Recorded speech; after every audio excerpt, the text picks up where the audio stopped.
ओम शांति। प्रश्नोत्तरी कार्यक्रम में एक बार फिर आप सभी का स्वागत है, जिसमें हम आपके द्वारा प्राप्त किए गए ज्ञान, योग और धारणा से संबंधित प्रश्न आदरणीय आशा दीदी के साथ लेते हैं। और एक बार फिर हम उपस्थित हुए हैं आपके प्रश्नों के साथ। ओम शांति दीदी। ओम शांति दीदी, अभी हम नया वर्ष प्रारंभ कर रहे हैं। पूरा साल बीत गया, नया वर्ष प्रारंभ हुआ है और साथ ही साथ अव्यक्त मास भी प्रारंभ हुआ है। तो जब हम नए वर्ष का प्रारंभ कर रहे हैं, अपने पुरुषार्थ को लेकर बहुत सारी बातें हम डिसाइड करते हैं, नहीं हो पाती हैं। इस साल हम किस बात को अपने मन में धारण करें और आगे बढ़ें?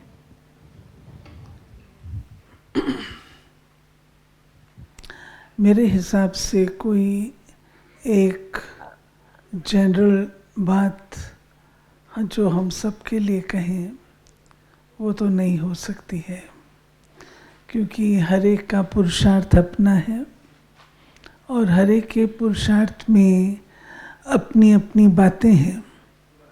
कहीं पर कोई व्यक्ति पुरुषार्थ में उस बात में बहुत आगे हो सकता है और हो सकता है किसी ने स्टार्ट ही ना किया हो। तो एक बात जो हम कहें सबके लिए, वो तो मुझे लगता है नहीं हो सकती। परंतु हाँ, हर आत्मा अपने लिए इस वर्ष का एजेंडा तय कर सकती है। और अगर अम्ब्रेला थीम देखी जाए, बहुत वर्ष पूर्व हमने अव्यक्त वर्ष मनाया था। अब ज्यों-ज्यों समय समीप आ रहा है, बाबा ने हमें कहा कि आप हो सुइयां, घड़ी की सुइयां। अगर हम स्वयं को अव्यक्त स्थिति की ओर ले चलें, फुल अटेंशन रखें कि मुझे अव्यक्त होना है, मुझे फरिश्ता बनना है। अगर ये एक लक्ष्य रख लें तो उससे हमारी कई धारणाएं अच्छी बन जाएंगी और वो अच्छी धारणाएं हमें प्रोत्साहित भी करेंगी, उमंग उत्साह में भी रखेंगी और हमारा परिवर्तन भी करेंगे।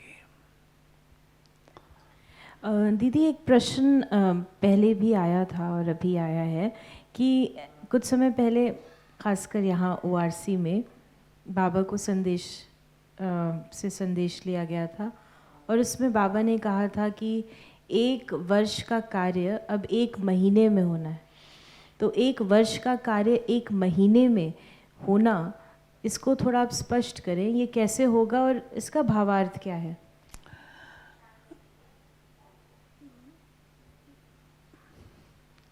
बाबा बच्चों को आगे बढ़ाने के लिए भिन्न भिन्न रीति से एक्सप्लेन करते हैं। जो मैं भाव निकालूंगी अपने लिए कि जितना सारा काम हमने 1 साल में किया, बाबा के हिसाब से वो कार्य 1 महीने में हो सकता है, जिसको हमने 1 वर्ष दे दिया। जिसका अर्थ ये निकलता है, जो मैं लूंगी अपने लिए, जैसा मैं समझूंगी इसको, कि हमने कई अलबेलेपन किए होंगे, कई चीज़ों को पोस्टपोन किया होगा, कई चीज़ों को नज़रअंदाज किया होगा। बाबा ने ये बता दिया कि अगर तुम इतना ये सब कुछ ठीक ठाक करो तो 1 महीने में तुम इतनी कमाई कर सकते हो जो तुमने सारे साल में की। मैं उसको जिस हिसाब से लेती हूँ, 11 महीने मैंने व्यर्थ कर दिए।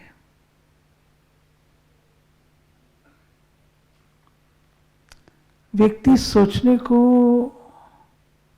बाध्य हो जाता है जब बाबा ने कहा 1 वर्ष और 1 महीना मैं इतनी ढीली हूँ जो मैंने इतने सारे समय को ऐसे ही गंवा दिया। बाबा 1 महीने में एक्सपेक्ट करता है और मैं 1 साल में कर रही हूँ। ये तो कछुए की चाल से भी ढीला है। इसलिए अब जो हो गया उसको हम कुछ नहीं कर सकते, लेकिन अगर हम पिछले अनुभव से सीख जाए तो कम से कम इस वर्ष को हम अपनी मनसा, वाचा, कर्मणा, वाइब्रेशन, व्यवहार, हर तरीके से जो भी मेरे पास बाबा की दी हुई संपत्ति है, उस संपत्ति को मैं ऐसा प्रयोग में लाऊं, ऐसा उसको यूज करूं जो 1 साल का काम मैं 1 महीने में कर लूं। हम चलते मनसा से कर रहे हैं, अभी मनसा पीरियड है, अभी वाचा का पीरियड है, अभी कर्मणा का पीरियड है। एक बार गुलजार दादी से प्रश्न पूछा था तो दादी जी ने कहा था तीनों काम इकट्ठे इकट्ठे करो, मनसा, वाचा, कर्मणा। तो आप 1 कदम में 3 कदम चल रहे हैं। इस तरीके से अपने आप से बातें करके अपने आप को सजग और अलर्ट रखना होता है। कर तो सकते हैं हम, अगर हम सच में उस लगन से, उस एकाग्रता से अपने पुरुषार्थ और सेवा में लग जाए। क्या हम नहीं कर सकते? अगर मैं देखूं सारा दिन मैं कितना व्यर्थ गंवाती हूं, क्या मैं उसकी सेविंग नहीं कर सकती? छोटी छोटी बातों में कितना टाइम लगा देते हैं। इन सब चीज़ों की सेविंग करना से हमारा जो समय है वो बचेगा और हमारी सेवा अधिक होगी तो हमारे अकाउंट में जाएगा। यानी ये बात जो बाबा ने हम बच्चों को बतलाई, ये दोनों सेवा के हिसाब से भी और हमारे पुरुषार्थ के हिसाब से भी है। और दूसरी चीज़ हम ये भी समझते हैं कि जो पुरुषार्थ और सेवा है ये अलग अलग नहीं है। अलग है, अलग है। जैसे आपने कहा ये मनसा का पीरियड है, अलग अलग नहीं, तीनों चीज़ें एक साथ करो, तो इसे स्पष्ट करें। तो पुरुषार्थ हम कर रहे हैं और सेवा कर रहे हैं तो दोनों एक हो गया। देखिए पुरुषार्थ माना अटेंशन रख रहे हैं आप। मान लीजिए मैं भाषण कर रही हूँ, तो जो मैं भाषण कर रही हूँ मेरा व्यवहार वो दिखाता है, मेरी चलन और चेहरा जो मैं बोल रही हूँ वो स्पष्ट करता है। ये हुआ कर्मणा। वाचा और मनसा, क्या ऐसी कल्याण की वृत्ति रख कर के मैं भाषण कर रही हूँ तो मेरी मनसा भी लग रही है, वाचा भी लग रही है और कर्मणा भी लग रही है।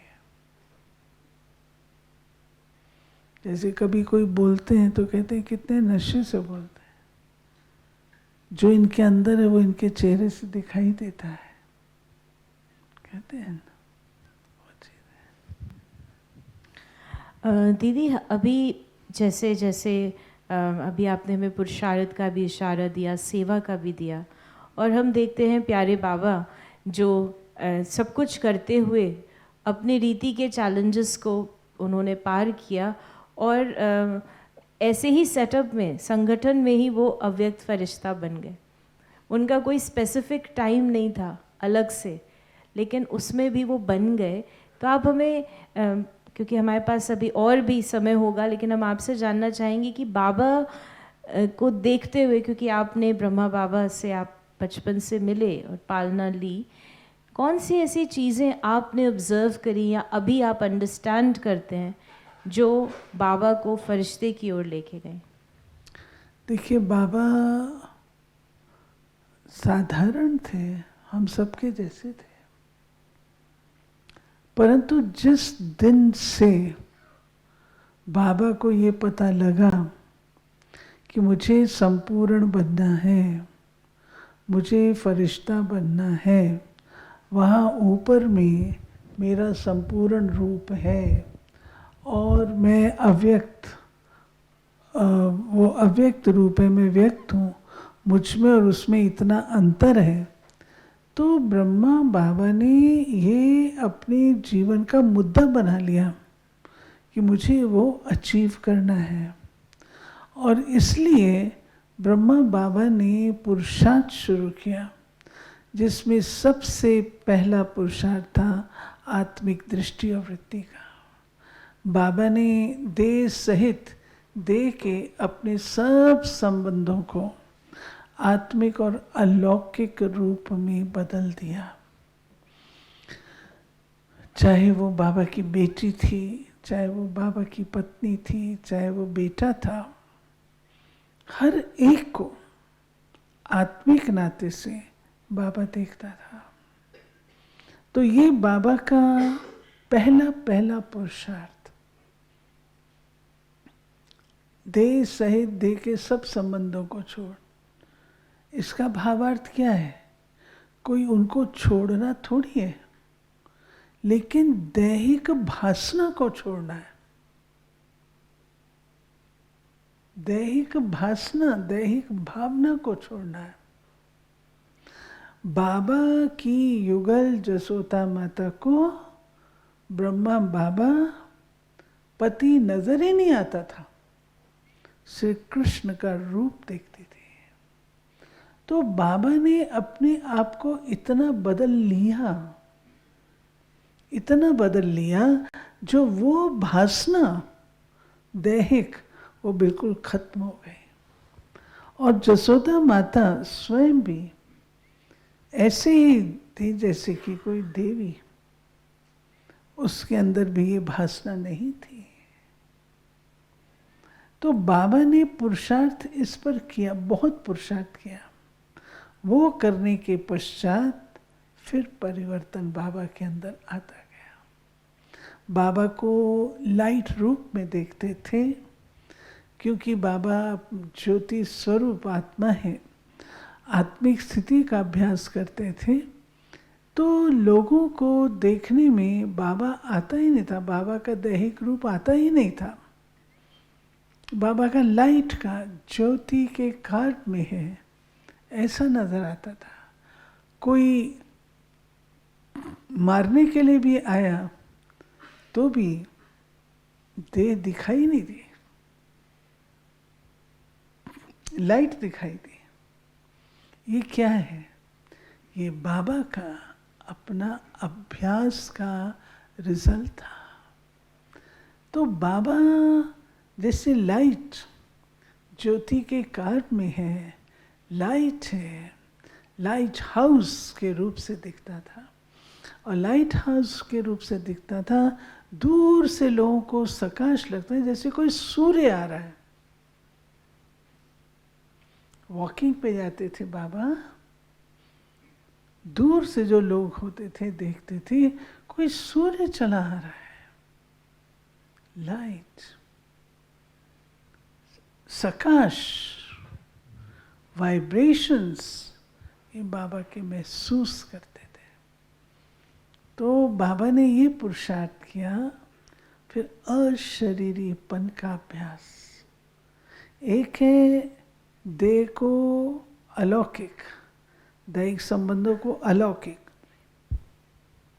दूसरा है अशरीरी। शरीर है ही नहीं, शरीर में आया, शरीर से गया, शरीर में आया, शरीर। बाबा गुम हो जाते थे। और ऐसा नहीं कि बाबा को टाइम नहीं मिलता था, बाबा को सारा दिन सेवा करते थे, परंतु बाबा अपने लिए सवेरे 2 बजे का टाइम निकालता था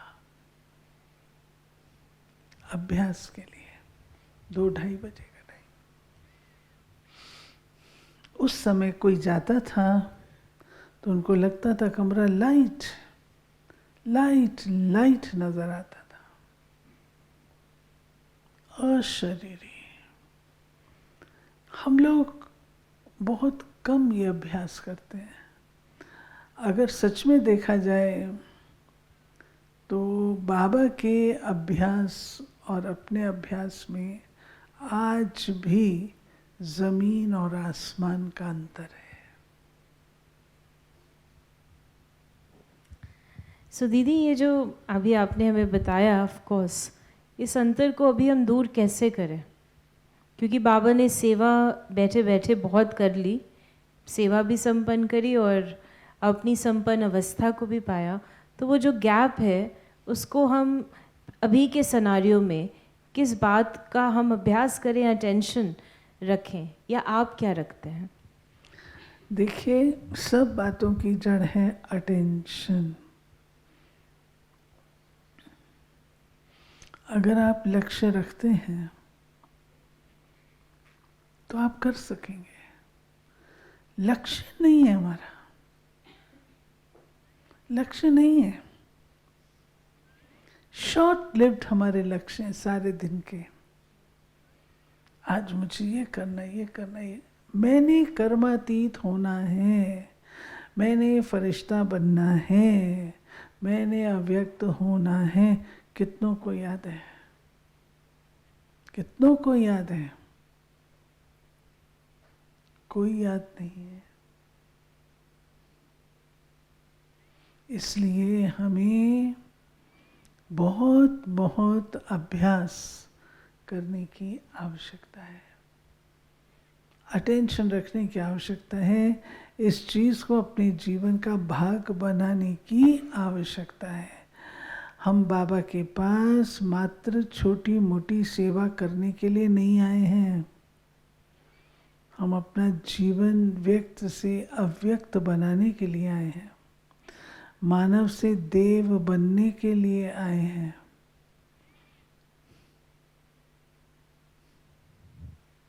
वो कहाँ याद है? यानी जो हमारी फाउंडेशन है, जो पहली पढ़ाई है हमारी, कि हम यहाँ मनुष्य से देवता बनने के लिए आए हैं, ना कि कोई एक डिपार्टमेंट या कोई स्पेसिफिक सेवा या कोई ऐसा कार्य करने के लिए, लेकिन ये हमें फील्ड मिली है जिससे हम अपने आप को संपन्न बना सकें।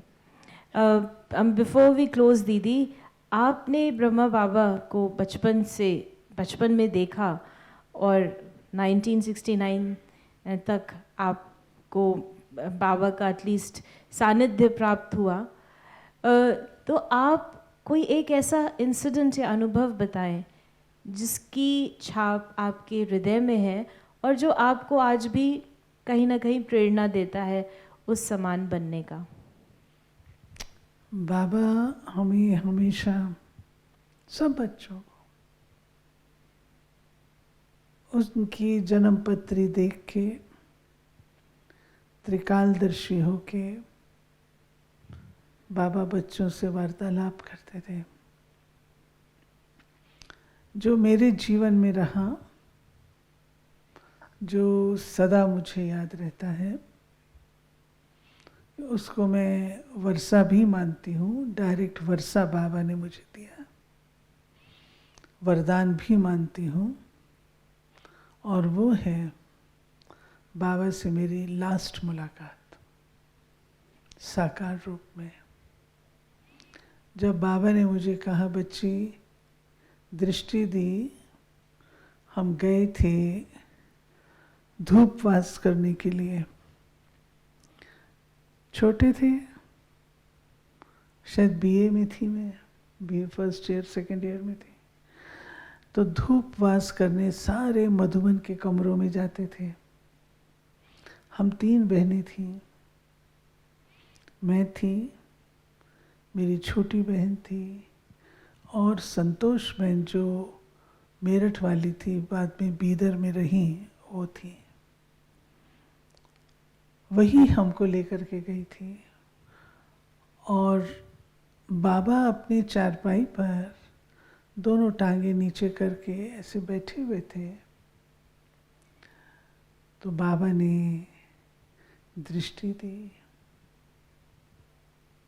हमने गुड नाइट किया, बाबा ने दृष्टि दी और दृष्टि देते देते देते देते कहा कि बच्ची सदा याद रखना, जैसा कर्म मैं करूंगी मुझे देख करके और करेंगे।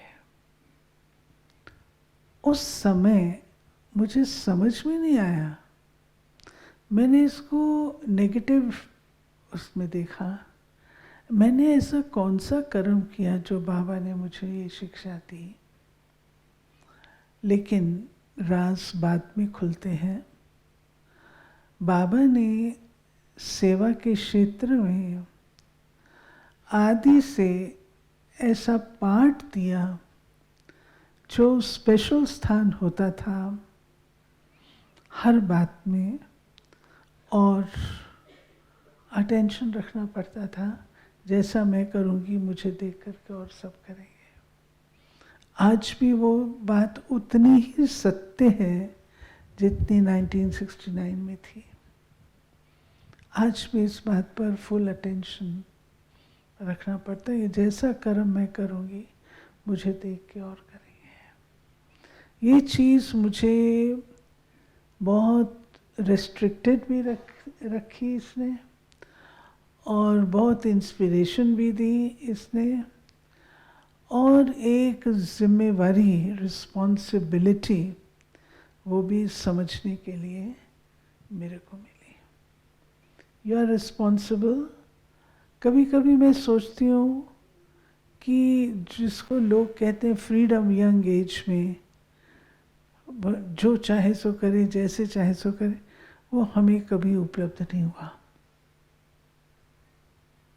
सदा रिस्पॉन्सिबल पोजीशन में रहे तो वो चीज़ हमने कभी भी अनुभव नहीं की।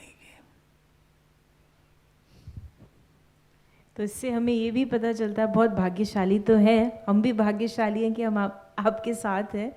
तो हमें ये भी समझ में आता है कि जब बाबा हमें कोई वरदान देते हैं तो वो हम उसको अगर त्रिकालदर्शी होके देखें कि बाबा का मीनिंग क्या है। कई बार हम अपने ऊपर थोड़ी, जैसे आपने कहा, थोड़ा नेगेटिव रूप में भी उसे लिया कि क्या हमारी गलती है जो मुझे देख के लोग करेंगे, लेकिन उसको हम बाबा के रूप से देखें तो हम उसको वास्तव में कार्य में लगा सकते हैं। सो हमारे पास क्वेश्चंस तो बहुत हैं जो हम अगली बार लेंगे, लेकिन जाते जाते आपसे हम आपके क्लोजिंग इंस्पिरेशंस लेकर आज के एपिसोड को क्लोज करेंगे।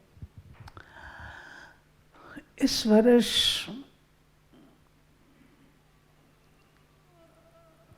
मेरे को यही लगता है समेटना है, समेटना है, घर वापस जाना है। अब लौटने का टाइम है, अब विस्तार का समय नहीं है, लौटना है। अगर आपके मन में कोई भी प्रश्न आता है तो आप उसे मैसेज या व्हाट्सएप करें 8826599309 पर, और अगले हफ्ता हम आपको इसी मन से पुनः मिलेंगे। ओम शांति।